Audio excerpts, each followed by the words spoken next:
welcome to Views on News. I am Jawad Tehami. As there has been a recent surge in violent terrorist activities in Pakistan, especially in the province of Khyber Pakhtunkhwa. Pakistan's Prime Minister Shehbaz Sharif has categorically said this particular menace would be dealt with iron hands. He has also said that no militant group would be allowed for the state to be bowed down in front of it. And he said that the government would also address the external facilitation of the terrorists. The president and prime minister at the same time have paid tributes to the martyrs who have laid down their lives in countering this menace of terrorism. And they also saluted the armed forces for their successful operation at the CTD center in Banu. According to DG ISPR, 25 terrorists were killed, 3 were arrested, and 7 they surrendered themselves to the security forces. And during this operation, around 3 security officials also embraced martyrdom. The Prime Minister at the same time acknowledged that it was important to enhance the efficiency and the capacity of the counter-terrorism departments of the provincial governments, and he has also offered facilitation to the Khyber Pakhtunkhwa province in particular to restructure its counter-terrorism department. Earlier, the US State Department extended unconditional support to Pakistan in its battle against the banned Tehrik-e-Taliban Pakistan. Also, the United Nations chief, Mr. Antonio Guterres, also called upon the Afghan Taliban to end all terror activities on their soil which pose a threat to Pakistan. Now, what is required to develop a collective thinking in order to counter and curb this menace of terrorism, and what needs to be done in order to revive the National Action Plan? Also, what sort of facilitation the federal government can provide to the provincial governments to restructure and revamp their counter-terrorism departments, and how Pakistan can benefit from this offer by the US of its unconditional support in order to deal with the threat of the banned Tehrik-e-Taliban Pakistan. What sort of a role the United Nations can play in this regard, and what regional implications lie ahead, and what happens to be the responsibility of the regional countries in order to counter this spillover effects after the international troops have withdrawn from Afghanistan. And to look into all these aspects, we are honored to have been joined in the studio by Dr. Aqab Malik. He's expert foreign affairs. Dr. Malik, thank you very much for your time, for being on Views on News. We really appreciate that. And at the same time, on Skype, we are being joined by Brigadier retired Mahmood Shah. He's the senior analyst. Brigadier Shah, thank you very much for your time, for being on Views on News. We really appreciate your time. Now, let me begin the discussion with you, Brigadier Shah. As the Prime Minister has said that the state is going to deal with this menace with iron hands, and the state is not going to bow down to any militant group, and for that, collective thinking is required to counter terrorism. So how do you think this particular collective thinking could be developed in the country?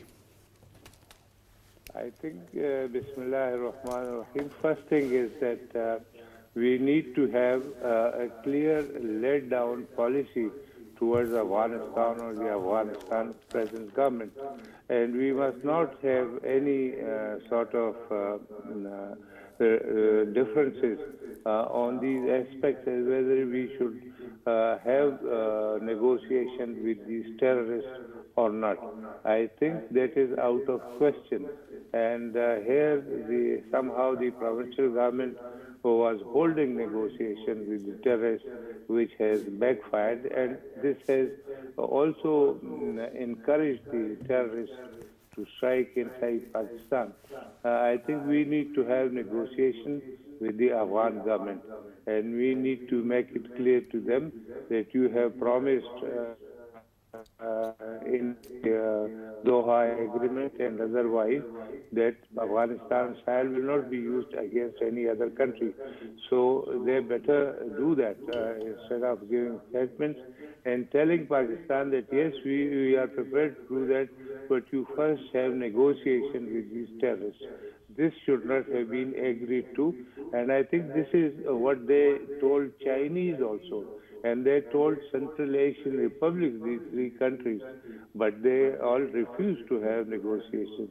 In our case, we started negotiation. I don't know why, under what impression and things like this. So that is one aspect that the federal government should lead in this and have negotiation with the Afghan government and find out what are their weaknesses, what are their problems, what do they want to do.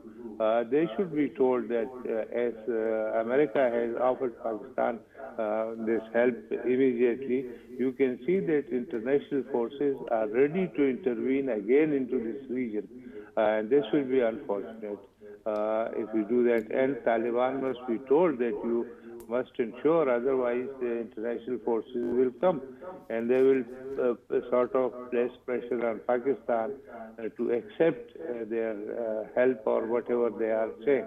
So I think what is that? The second is that we have to have a clear-cut policy that along the border we will not allow any infiltration of these terrorists into Pakistan. Afghanistan can help by removing these terrorists from those places to the interior of Afghanistan. We should also discuss with them that what is the possibility of these people being repatriated to Pakistan between the two governments. And we should place these people before our courts. And the courts can decide if there is enough evidence, they can give them some punishment, and if there is no evidence, they can let them go. So that is how this issue is going to be resolved, that either Afghanistan is going to hand them over to Pakistan, or the other is that they can move them away from their border to the interior so that they cannot attack inside Pakistan. But meanwhile, if they are not prepared to do anything like this, then this is our responsibility to look after our borders and see that these people do not come inside, and whenever they do, proper military action should be taken against them. We have FC Frontier Corps all along the border, and I think that is a good enough force, and if there is a need, it can be patched up again. It can be increased or decreased wherever it is required. So that is where the second aspect which the Prime Minister has pointed out, the CTD or the police for that matter, needs to be beefed up. Brigadier Shah, beg your pardon for the interruption. I'll come to this particular second aspect, which Prime Minister has also highlighted. When we talk about negotiating with the Afghan Taliban, so do you think Pakistani authorities on the two fronts, there should be a realization among the Afghan Taliban and their ranks that during when there were international troops in Afghanistan, it was Pakistani authorities which had been facilitating and had always been advocating for a peaceful and a stable Afghanistan, and they had been facilitating the Afghan peace and reconciliation process. Now it's time for the Afghan Taliban to return that sort of a favor that Pakistani authorities had been doing over the number of years. And also, after the international troops withdrawal, it was the Afghan Taliban which urged Pakistani authorities to have negotiations with the banned Tehrik-e-Taliban.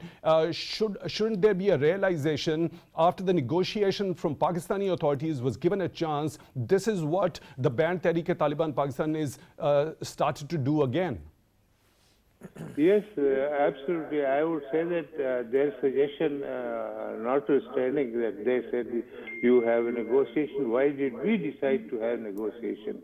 That's the central point, and that is where we made a wrong decision. And I think at that time, and even till very recently, there is no policy at the federal level, and there was no policy to lead or guide the provincial government. And the provincial government was doing what it thought. And for example, for that matter, it is the PTI government which is here, and they always have a sort of wrong perception of the Taliban in Afghanistan. We shouldn't have any misgivings about the Taliban or whatever they can do or they would be doing. We should be very clear. We have been dealing with them. We have been helping them. We have been sort of their sympathizer, but yet we cannot allow our country to go that way. Whatever this small force of Taliban, we make very big issue out of it. I think Pakistan is a regular country with regular armed forces, and it is not Afghanistan by any standard. And we should negotiate with the Afghan government as to how can they help in this. I made two suggestions. One is moving them away from the border, and the second is letting them come to Pakistan through a negotiated process so that they can be placed before our judiciary, before our courts, for whatever charges are there against them, because they are criminal as far as we are concerned. And therefore, we should not have any soft corner or, for that matter, any further discussion on this aspect. In our country, if you ask here the provincial government, they have different view of the whole thing. Whereas people know about it, that these views about Taliban are not true, and we should be careful. So that's the aspect of at the federal level, what policy we should follow. And the second is, of course, many small things which probably we're going to discuss later, as to how can the CCTV be strengthened, or police, or FC for that matter. Right.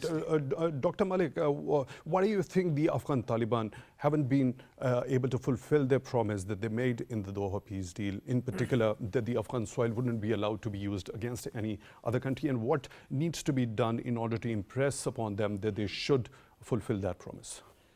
Well, let's look at it from the start here. With respect to the what the Brigadier has said, I kind of disagree with quite a bit of what he said, primarily because I don't think it's phased or phrased in reality. On the ground, realities are that Taliban and the Afghan Taliban are one and the same.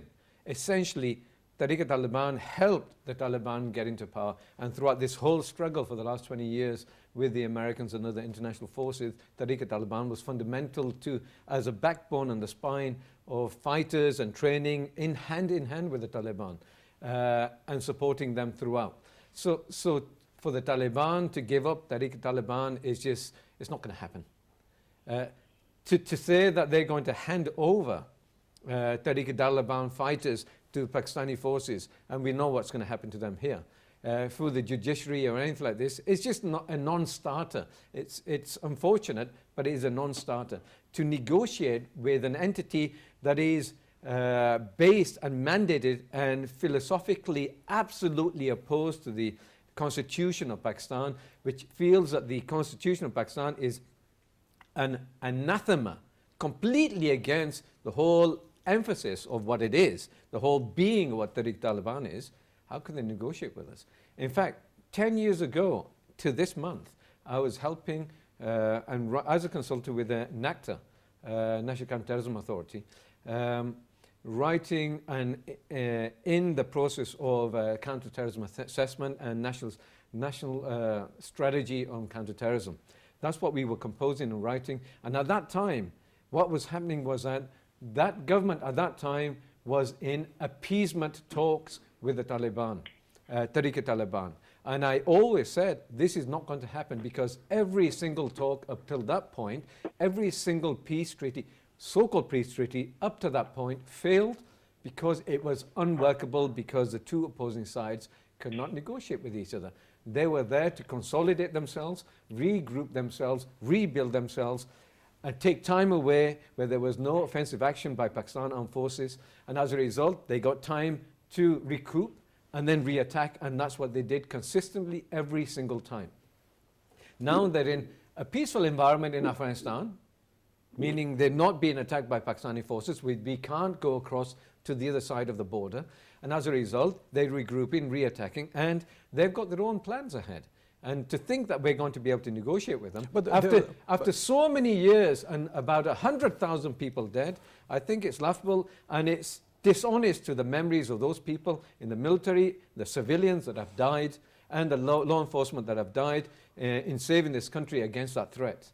I think that is what Prime Minister Shehbaz Sharif has also said, that we are going to deal with this threat with iron hand, and the state is not going to bow down to any militant group. When it comes to the rise in terrorist activities by the banned Tehrik-e-Taliban Pakistan, but of course the Afghan Taliban are governing Afghanistan, a whole country. They had negotiations with this, the United States of America struck the Doha peace deal. So at some point, the authorities have to negotiate with them to impress upon that, look, this is the promise that you made in that agreement, and that is what you're required to fulfill. That's absolutely true. So here we go again. Hina Ribani went to Afghanistan in a jet, landed in the airport in Kabul, got out without any headgear, which is good. I support that. The emancipation of women is very important. What did they just do in the last couple of days? They abrogated any idea of female education at the higher education level. They want no participation of females in that. So let's look at it on the switch side here. So, as far as I'm making an example. You can't trust them in that respect. The fact of the matter is negotiations is important. They made promises that will not have any foreign forces or local forces attacking from their soil into any other country, neighboring country, especially Pakistan, because we face so much of that. So I think it comes down to hard measures then. We're not talking about foreign forces coming back in from all around the world. They're not going to. That's not going to happen. But we may have support forces supporting us here in counterterrorism operations, which may mean intervention into Afghanistan, chasing them as and when we need to, because that country has not been recognized as an international entity yet. And as a result, do these borders exist? Does that country really exist yet in the international spectrum? And I think, given that we're being attacked, we would have the world on our side. And I think it's very important for the world to recognize that we're faced with this existential threat also that can destabilize Pakistan. Nobody wants Pakistan to be destabilized. Even India does not want us to be destabilized. Right, Brigadier Shah, your point is well taken, Dr. Malik. So, Brigadier Shah, when it comes to the US announcement of unconditional support to deal with this threat of TTP, what sort of a help can be expected, and what should ideally be done by the US when Pakistan had been for years the frontline ally on war on terror?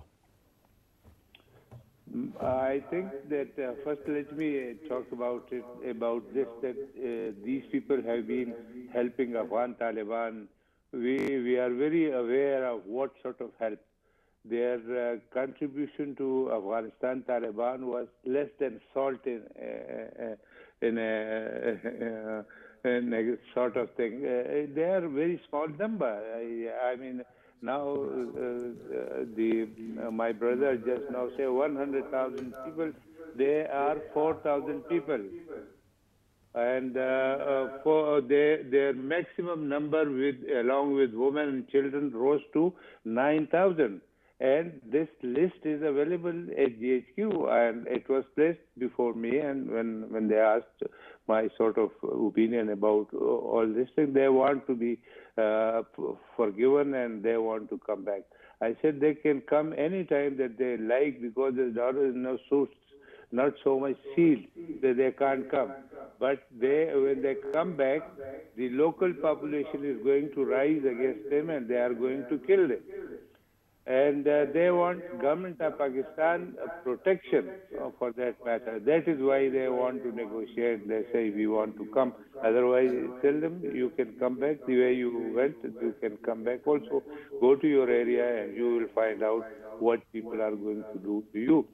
So this is one aspect. The second question that you asked about the Americans have always been wanting to ask, once they were getting out of Afghanistan, if Pakistan can give best.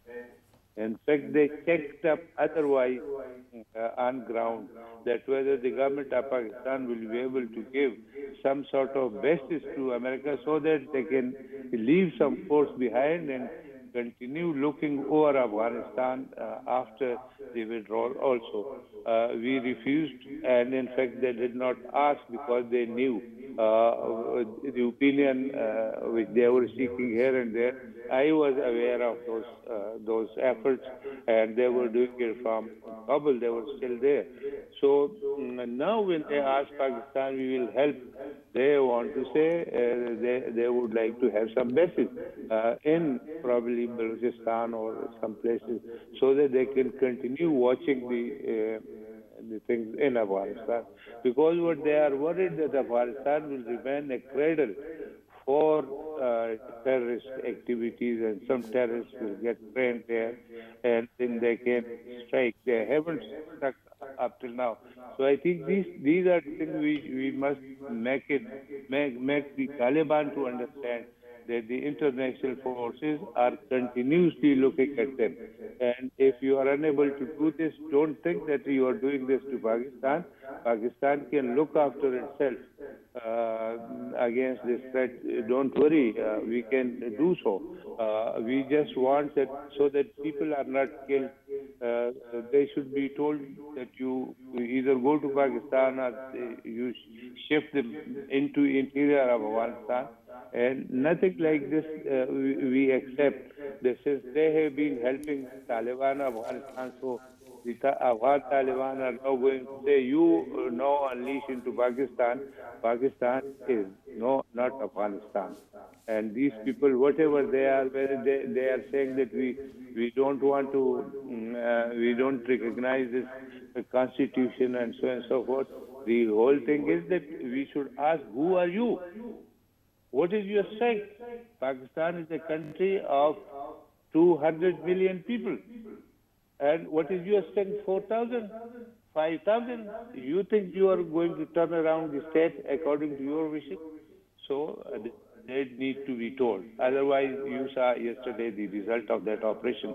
We have very capable armed forces. And we are not Americans who would go away. We don't have to go anywhere. We are going to stay here. And they should be made to understand that either you follow the international rules, otherwise you will be targeted. That the Afghan government will come under criticism. So far, nobody is recognizing them. Even Pakistan has not recognized them. And you know, Pakistan recognition is a lot more for them, because that is where their ambassador comes and he sits in Islamabad and starts lecturing the whole world. And thanks God that hasn't happened up till now. And I think it's not going to happen very soon either. So Afghan Taliban must understand the dynamics of the situation, and this is for their own good. As far as we are concerned, this is our responsibility to protect our borders. This is our responsibility to protect the areas, and whatever sacrifices are needed, we are going to give those sacrifices. And we are not Brigadier Shah, your point is well taken. We are joined by another participant in the show on the phone line, Mr. Asif Durrani, former ambassador. Mr. Durrani, thank you very much for taking time out for views on news tonight. So, starting the discussion. You're always welcome. Mr. Durrani, so there is a clear-cut and categorical announcement by Prime Minister that the state is going to deal with this terror threat with iron hands, and we need to develop a collective thinking, and a national action plan is also required. So what do you think is required to develop that national thinking, the collective thinking in order to deal with this particular threat? I think it's very simple. It's very simple. You have to give condition to the TTP to surrender. There is no compromise. They are a non-state actor. The coercive power is always with the government of the day. There is no other way anywhere in the world. And non-state actors cannot be allowed to take up arms. So they have to surrender without doubt, because we should have no doubt in the country. And as regards negotiations, there is no need to negotiate. The negotiation is to surrender. I think enough has been done, and I think we have suffered for that because of this dilly-dallying on the part of some of the officials, that they wanted to give these TTP people a chance, or at the behest of the Afghan Taliban, that let's negotiate. And I have my great concerns about the behavior of the Afghan Taliban, because they have supported and given shelter to the TTP. They are responsible for their behavior as long as they are on their soil. And if they plan and take shelter on their soil and perpetrate their actions against our security forces, Afghan government is responsible. So There Mr. should Durrani, be no if the Afghan ambiguity government, on that count as well. I think this CTD Banu operation, salute to our contingent which cleared those terrorists, and I think this policy should continue without fail. And we have to protect our borders. And if the Taliban try to pull down the fences, I think we should take a serious exception to that. There shouldn't be any compromise. Yes, we should have a normal trade relationship. And in the past 1 year, the trade between Afghanistan and Pakistan has increased, and the balance of trade has been in Afghanistan's favor. And then so far, the Taliban have been, I think, I have no problem as far as the emerging situation between Pakistan and Afghanistan is concerned. I don't think there is cause for alarm because of the Chaman incident, because that's a local incident, and the Taliban had apologized for that. But by and large, the Taliban behavior, we should have no trust what they do. We should not try to be their apologists. We should not try to patronize them, and we should not speak on their behalf whatsoever. No one, because they are a sovereign country, let them do whatever they want to do. Whatever they have done about the women, they will be responsible. We are not responsible. They have to, because they are not an island in this world as far as the Islamic world is concerned. They are not an authority on Islam, and they cannot dictate Islam. And they are, in fact, creating a horrible model of Islam by these tactics. In fact, they are not helping the cause of Islam at all. They are harming Islam. So they have to, in fact, hold their searches. Yes. So, Mr. Durrani, if the Afghan Taliban continue to allow their soil to be used against Pakistan, and the banned groups like Tehrik-e-Taliban Pakistan keep operating using the Afghan soil, and the reservations and the serious concerns by the Pakistani authorities already been conveyed to them, and they are continue to be conveyed to them right now as well. And if it doesn't stop in future, so how the Afghan Taliban in particular could be impressed upon that you made a promise in the Doha peace deal, this is what you have to fulfill, and what other options remain at the hand of Pakistani authorities in order to deal with that scenario if they don't fulfill that promise in the future as well, how they can be held accountable? Listen, we shouldn't go for the military option. If there are some attacks and TTP uses the territory, we have to deal with them on the spot. That is the remedy, immediate remedy. Secondly, we can put several squeezes on Afghanistan, and trade is the best because they are a landlocked country. And I'm sure Iran is also aware of the situation, and they are also sensitive to that because that can spill over to them. And then, yes, there is a caveat because a squeeze on Taliban government would mean more poverty in Afghanistan. We have to be aware of that. And more poverty means that people would be forced to flee their homes. And where would they go? They would definitely push for Pakistan. So this is a complex situation. We have to handle it delicately. But at the same time, since Taliban are isolated, so I think they have to do more rather than Pakistan. We have the options available. That's not that we don't have the options available, but I think we should use it selectively. Yes. Right, Mr. Asif Durrani, your point is well taken. Former ambassador joining us on the phone line. Thank you very much for being on Views on News. Really appreciate your time. Dr. Malik, when we talk about this offer of unconditional support by the U.S. State Department to Pakistan in order to counter and deal with that threat of banned Tehrik-e-Taliban Pakistan. What sort of help can be expected in what forms? Should there be a technology transfer from the US side towards Pakistan in order to deal with this threat, and more training to the human resource concerned?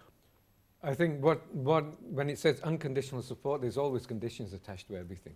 So as even the Brigadier said, I did agree with some of his points. You've got to be very careful about how you negotiate with anybody who wants to play a part in whatever situation you're in. I think we should take it on face value, though, as well, and see and explore exactly what they can provide and what we need and what the deficiencies are that we have, and negotiate on that respect. It is a form of negotiation because it's another state asking to help us because they have their own needs. They don't want militants coming into Pakistan and destabilizing it again. I think it's very important for the US to understand that as well, and people in the US, in the Congress and the Senate, who have their own independent opinions about this rather than just the administration. I think we need to appreciate also that there are failings in our system here. We talk about the National Action Plan and reviving it, etc. Well, it should never have been disbanded in the first place. Once you start become complacent about your so-called successes in fighting militancy and extremism and terrorism, what happens, that's when it rears its ugly head again. And so we have to recognize that now that the Taliban are in Afghanistan, the perception amongst most of these militants, in ISIS as well, Tehrik-e-Taliban, who have worked together, by the way, there is an understanding that they're emboldened, that they've taken back Afghanistan against the largest superpower to ever have existed in humanity. So that has emboldened them, lionized them to think that they can do something against Pakistan. They should not think that way, obviously. But we can't interfere in their mindset because that's just the way they think. That's what militancy is. So in that respect, I think we need to negotiate with the United States in what way we can benefit. In our benefit, we're working hand in glove together, I think, in this respect. And as far as Taliban is concerned, they need to recognize that they're already sidelined in the world community. They're seen, Afghanistan, unfortunately, for the last 43 years, has been seen as a black hole. Taliban has brought certain degree of peace and security, certain degree, but not completely, because there are constant bomb attacks around the country against its own rule. That they are still seen as a black hole, that the Taliban has not impinged in a positive way on the global community about what it actually is. In fact, it has abrogated its own promises in many different ways. And that's why I brought up the female education aspect. So I think when we look at this, we have something in common with the US and other European countries and other countries around the world, the Russians, the Chinese, Central Asian countries as well, that surround. I think it's more important that we recognize, as the ambassador said, Iran, Tajikistan, Turkmenistan even, and Uzbekistan, and the responsibilities they have towards their own people, not to allow militancy to be impinged upon themselves. And militants are firing into those countries. Just recently, last few days, firing into Tajikistan, for example. This is where we can negotiate with other countries to foment a certain regional understanding in how to deal with Afghanistan, which has not occurred at this moment in time because we're impacted uniformly now, I think. And I think Pakistan needs to realize that this old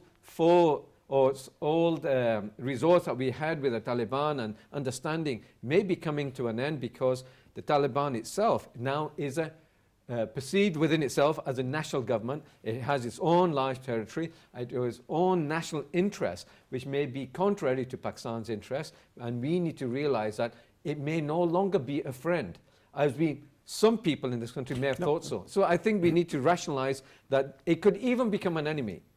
And in that respect, as any realist thought would tell you, is that we have to negotiate with it on these terms, that we must set barriers and red lines and severe red line punishments if they cross those. Is there any responsibility of the United States of America? Because whenever there is an agreement signed, it's between certain parties. So there were two parties in the Doha peace deal, one the Afghan Taliban and other the US.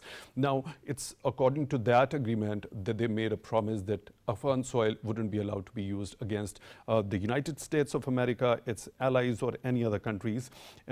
So how can the US play its part in making the other party to fulfill that particular clause of the agreement? Well, the thing about this is that after 20 years of fighting against the United States and pushing them out, the US has its own interests as far as the global competition and the hegemony that it has right now and the world order. So that's the foremost aspect of what their focus is right now. Afghanistan no longer is a main focus. So we have to realize that as well. And they did make a promise. The US left. But what can the US do against a country that is staunchly against anything that the West holds dear? And how can the US impinge itself upon the Afghan Taliban apart from not recognizing them? What sanctions can they play? It's completely sanctioned in any case. So as a result, I think it comes down to the regional countries, more importantly, because we're the ones who will dictate what happens. But as the ambassador says, this is a very delicate situation. The people in Afghanistan are suffering immensely. Most of the people did not want this to happen. Most of the people are in dire need of help from the outside world. So we must also consider their humanitarian needs. And this is where intervention, if it occurs, not on the ground, I think it's all about sidelining Taliban even more because they want international recognition. This is not the way to get international recognition. Right. Brigadier Shah, the international recognition, the Afghan Taliban, the interim Afghan government so desperately wants to be recognized by the major world powers, especially its recognition at the United Nations. We saw a statement by the United Nations Secretary General, Mr. Antonio Guterres, also that they are actively engaged with the Afghan Taliban so that their soil is not used against, in particular, against Pakistan. Now, when it comes to their requirement of the Afghan Taliban of being recognized internationally, what sort of role do you think the United Nations can play after this particular active engagement which the United Nations Secretary General has mentioned? I think they can help a lot Afghans if they go towards the recognition or even short of recognition. There are certain aspects, certain embargoes which are against Afghanistan presently. Their money is in certain banks, about 9 billion or so. If they release that money, it will be of use to Afghanistan. Now, that's a different issue. When we think of how to deal with Afghanistan, we know downward that which are the groups within the Afghan Taliban. It is the Haqqani group which mainly is behind this terrorism in Pakistan, mainly the Haqqani group. And Haqqani groups are from the tribe known as Zadran. We know where Zadran live in Pakistan.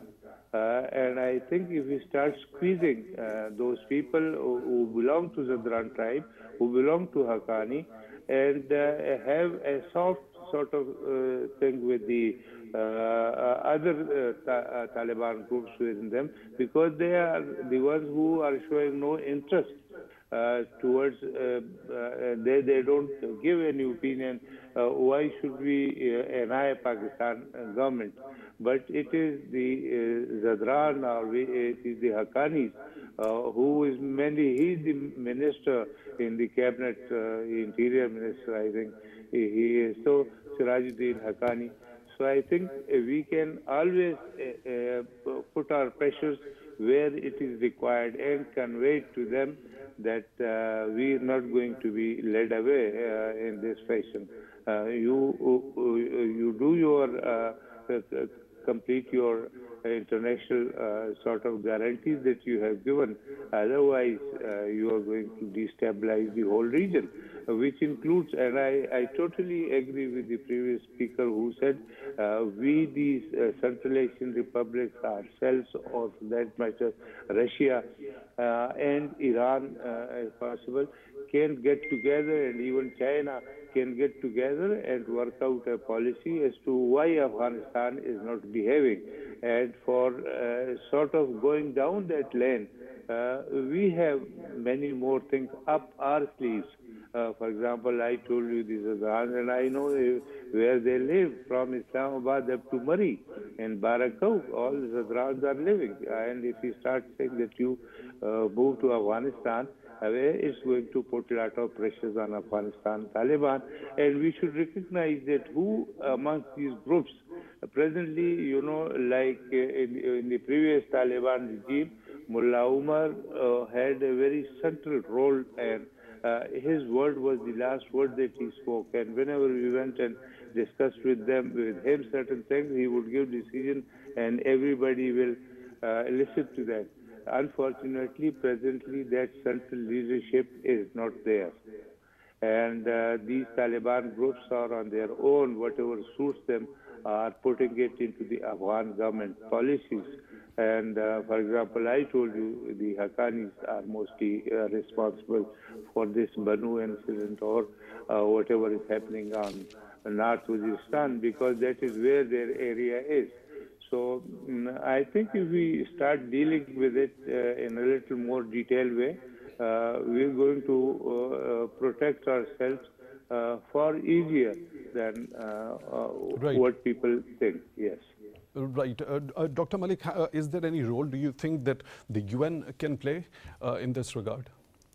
I think the UN would like to play a large role in peacekeeping or peace building within that community. It is the remit and the mandate of the UN to do this, obviously to negotiate between countries and allow them to coexist with each other. And this is an anomaly in world affairs, by the way, Afghanistan is. A government that is not recognized by any single country in the world, irrespective, even though it's consolidated control throughout the country, not recognized because of what it's doing. I've given talks previously when Taliban initially came in about the need for incentivized approach. The fact of the matter is Afghanistan needs certain resources, needs certain facilities, needs certain recognition. And this is how we incentivize an approach, and that we make them commit. Forget about the Doha talks. That is done. I don't think we can really take that into account anymore because the Taliban is in control, and they feel actually that they've taken control on their own basis rather than fighting with anybody. Yeah? So I think they didn't go according to Doha talks in the first place. So they kind of abrogated it. But in this respect, to be able to help Afghanistan, and I don't think it's this stage yet that other countries will recognize the Taliban, but there is a step-by-step process that can be outlined to that point if they are willing to accept their part in the international community to be part of it. And the international community, the whole of the world, indicates that they have to act and behave in a certain way. You can't just go into your cave and hide there and do your abuses or whatever you want and expect the world to just sit there and wait, because in the end, something's going to go wrong, and as it is happening here. Right. Dr. Malik, your point is well taken. This is a very important point that has been highlighted by Prime Minister also, increasing the efficiency and the capacity of the provincial governments and their counter-terrorism departments. And especially when we talk about the Khyber Pakhtunkhwa government, he has also extended the facilitation that could be provided to CT. Now, what sort of facilitation do you think these provinces require, especially when we talk about the Khyber Pakhtunkhwa government? I think one of the things that we should have done from the beginning, this is a law enforcement, essentially a law enforcement remit. And the military is involved because the military is more cohesive. It's a national body in that respect. It can carry out operations as and when need to. But counterterrorism is essentially a law enforcement remit. And as a result, there needs to be more coordination between law enforcement bodies. And this should have occurred for the last many years, but that was where the problem was, that each provincial government wanted to deal with things in its own way, and that disconnected each other from the different operations that were taking place, or the necessity to hand and share information. This is why, for example, NACTA was created in the first place, to be a body in which it would be able to resource out information by understanding and collating information from all bodies, intelligence bodies, and different parts of the country, the law enforcement agencies, and be able to have an overview of exactly what is necessary and make plans accordingly. And that's where the problem lies. The problem lies in the fact that that was politicized from the beginning. When Malik was there, at the beginning as Interior Minister, he wanted to take it into the Interior, for example, and politicize this action. A better coordination in that regard I think required. Words have been said that they want to create a new Homeland Security type organization, but the fact of the matter is NACTA was already there, set up for this particular purpose altogether. the fact of the matter is that because it was initially politicized at the beginning, you stopped it from growing in the first place. And then it was reduced in capacity as a result. So and there is a couldn't become requirement what of it should have reviving been. it, and a better coordination is required. I think the same organization, the structure is already Malik, there. unfortunately, we're short of time. I'll have to cut you down over here, and we'll have to end the show over here. Dr. Aqab Malik, expert foreign affairs, thank you very much for joining in the studio. We really appreciate your time. On Skype, we were joined by Brigadier Retired Mahmood. Shah, senior analyst. Brigadier Shah, thank you very much for your time, for being on Views on News. Also, we really appreciate your time. And that is all from today's Views on News. Until the next one, take good care of yourselves.